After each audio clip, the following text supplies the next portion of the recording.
우리가 사람과 관계를 맺을 때 하나님 앞에서 우리는 순수하게 다른 사람을 대해야 되지만은 절대로 순진해서는 안 됩니다.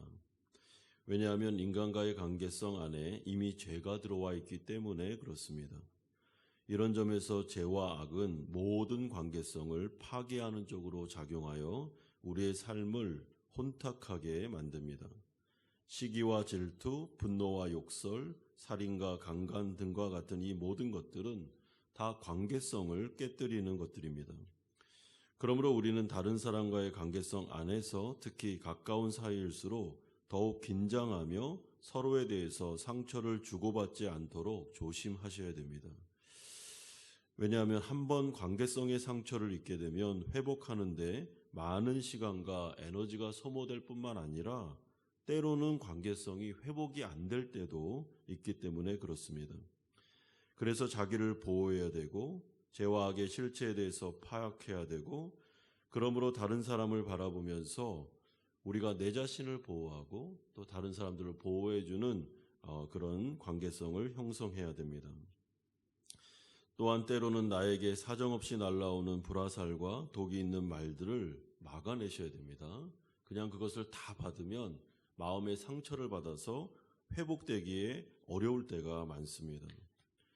다윗이 골리앗과의 싸움에서 승리를 거둔 이후에 다윗의 위상이 날이 갈수록 높아지기 시작했습니다. 이에 대해서 요나단이 다윗을 주목하며 그와 언약을 맺습니다. 1절에 요나단의 마음이 다윗의 마음과 하나가 되어 요나단이 그를 자기 생명같이 사랑하니라. 여기서 마음과 생명이라는 단어는 영혼이라는 단어로 번역하는 것이 더 좋습니다. 또한 사랑했다라는 말은 한 공동체로 언약으로 묶였다라는 의미입니다. 그러니까 이러한 원뜻을 살려보면 요나단의 영혼과 다윗의 영혼이 일치하여 요나단이 다윗을 자신의 영혼처럼 여겨 한 공동체로 묶였다라고 번역하면 됩니다. 따라서 이것은 동성연애자들이 자신들의 입장을 대변하기 위해서 인용한 성경 구절의 의미가 전혀 아닙니다.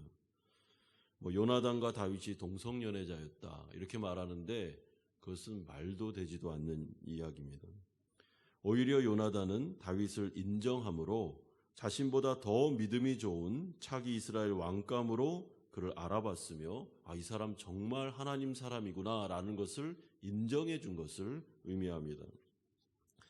그래서 요나단은 다윗에게 왕자의 복장과 왕자의 무기를 다 넘겨줍니다. 요나단은 이스라엘의 차기 왕의 영순이었습니다. 자기보다 더 나은 믿음의 사람 다윗을 만났을 때는 사실은 시기심과 질투심으로 경쟁 상대로 여기는 것이 정상적입니다. 그런데 지금 요나단은 그렇게 하지 않고 있습니다. 다윗을 인정해 주면서 그를 세워주기 위해서 상상할 수 없을 정도의 고귀한 인품으로 다윗과 언약을 맺고 있습니다. 인간적으로는 도저히 할 수 없는 그의 내면의 아름다움이 오늘 다윗을 향한 그의 모습을 통해서 여과 없이 다 보여주고 있습니다. 여러분, 너무나도 아름답습니다. 그리고 이것은 우리가 본받아야 될 모습이라고 생각할 수 있습니다.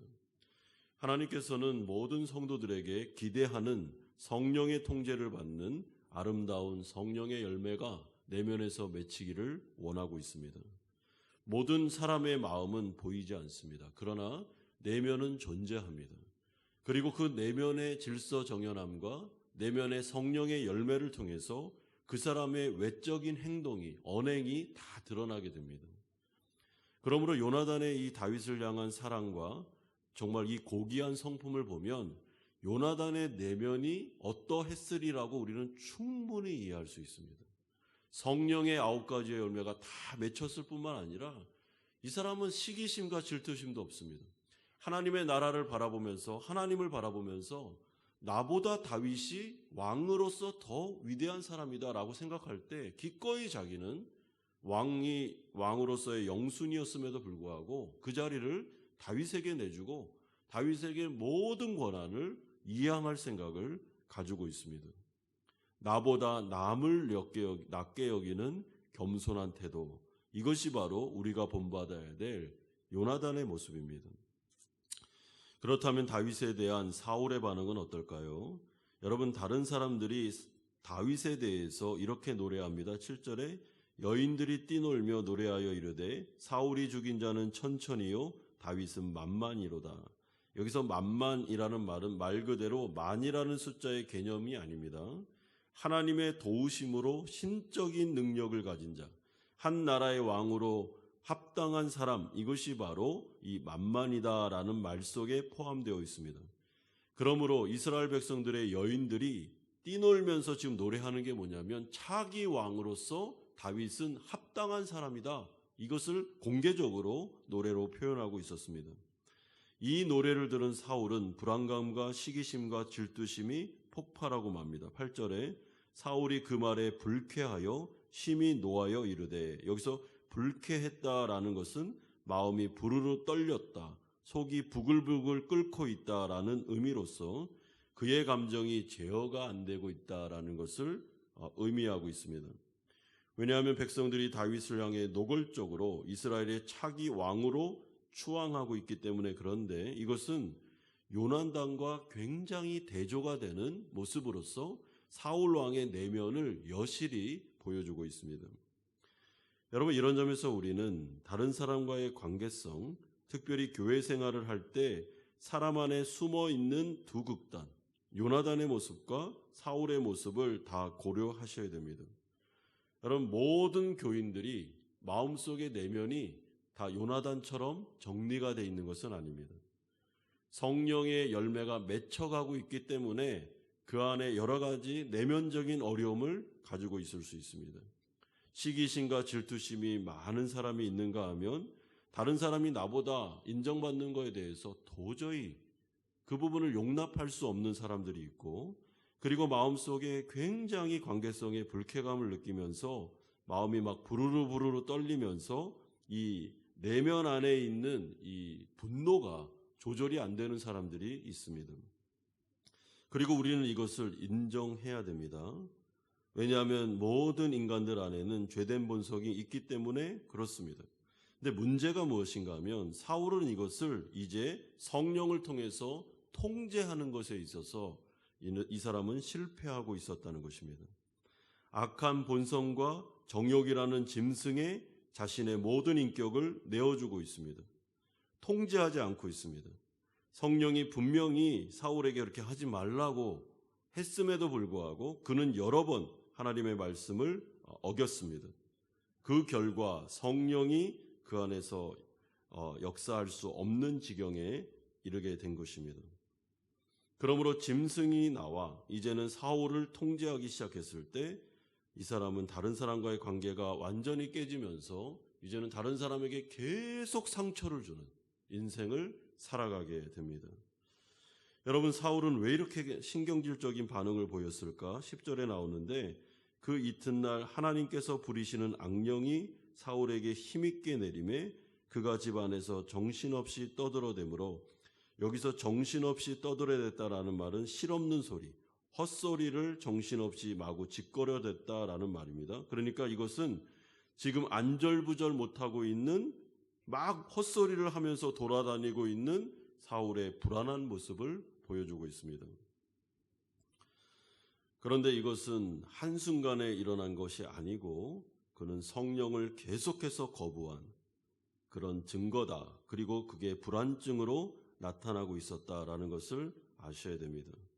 그러므로 사울은 급기야 다윗을 향해 어떤 짓을 하고 있는지 보십시오. 10절에 그때 사울의 손에 창이 있는지라 그가 스스로 이르기를 내가 다윗을 벽에 박으리라 하고 사울이 그 창을 던졌으나 다윗이 그의 앞에서 2번 피하였더라. 여러분, 여기서 11절의 순서에 주목할 필요가 있는데 히브리 원어에 보면 내가 다윗을 벽에 박으리라 라는 생각보다 사울이 그의 창을 던졌다라는 행동이 먼저 나옵니다. 그러니까 지금 사울은 감정이 이성을 잡아먹은 극심한 불안증이 그의 영혼을 사로잡은 상태이고, 그래서 절제와 이성의 기능이 아예 마비되어 버린 오직 한 가지의 생각, 다윗을 죽여버려야지 라는 생각에 사로잡혀 있었다는 것이고, 그래서 그는 분노가 조절이 안 되고 있습니다. 저놈 죽여야 된다. 오직 그 생각에 사로잡혀서 그는 이성을 잃고 있습니다. 여러분, 사람은 이성을 잃으면 안 됩니다. 특별히 성도는 절대로 이성을 잃으면 안 됩니다. 어떤 순간에서도 성령의 통제를 받으셔야 됩니다. 아무리 화가 나고 아무리 내가 이게 절제가 안 된다고 해서 이성이 통제가 안 되고, 그리고 감정이 먼저 나와버리고 분노가 먼저 나와버리면 문제는 자기 자신도 다치고 상대방도 이웃도 다치는 일들이 벌어지게 됩니다. 여러분, 사울을 보십시오. 창을 던져서 죽여버리겠다.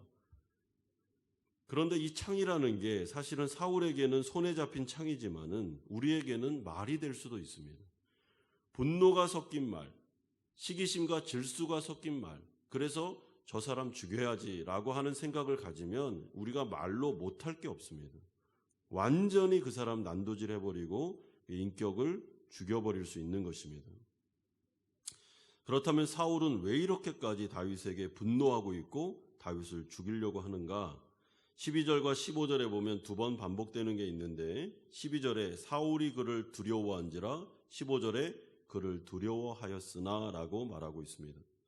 그리고 12절과 14절, 15절, 특별히 14절과 15절에 보면 다윗은 지혜롭게 행했다라고 말하는데, 이 지혜롭게 행했다라는 말은 다윗이 매번마다 통찰력을 가지고 전쟁 때마다 승리했다라는 것을 의미하고 있습니다.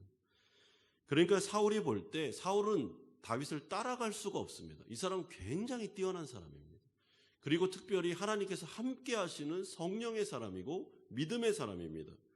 그러니까 그 마음속에서 질투심이 폭발을 해버렸는데, 다윗에게 이제 왕권을 빼앗기겠구나라고 하면서 내가 죽여버려야지라는 생각을 가지게 된 것입니다.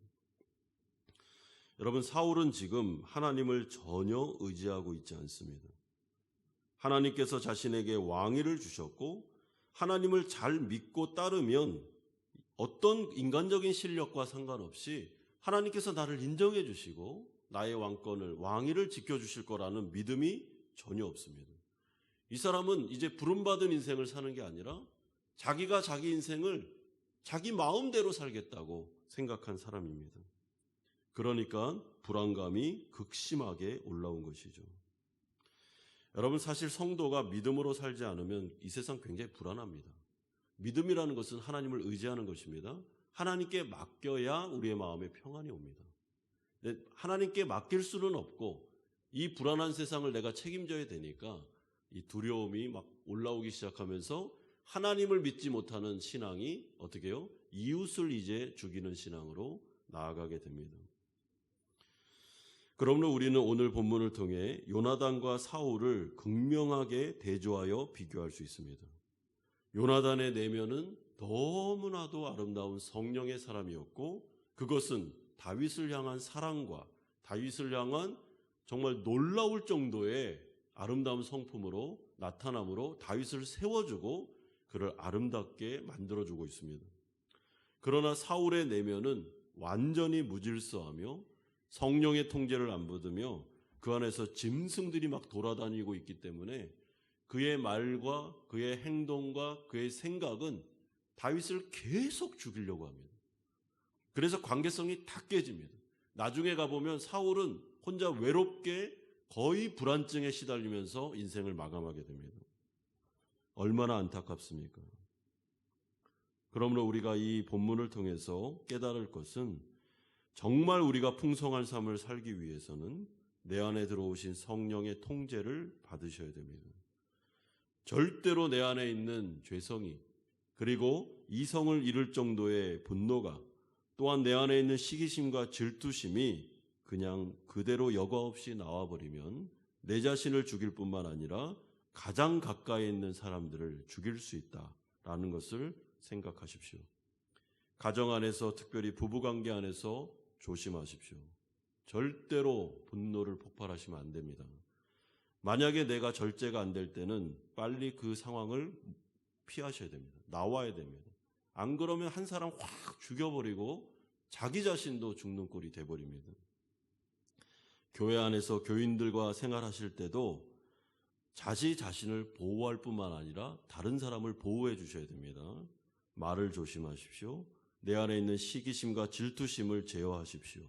내 안에 있는 그 분노하는 짐승을 제어하지 않으면 가장 가까이 있는 사람을 힘들게 할 뿐만 아니라 공동체 전체가 어려워질 수도 있습니다. 특별히 사울과 같은 그런 이스라엘의 지도자들은 이 부분에 있어서 통제를 잘 받으셔야 됩니다.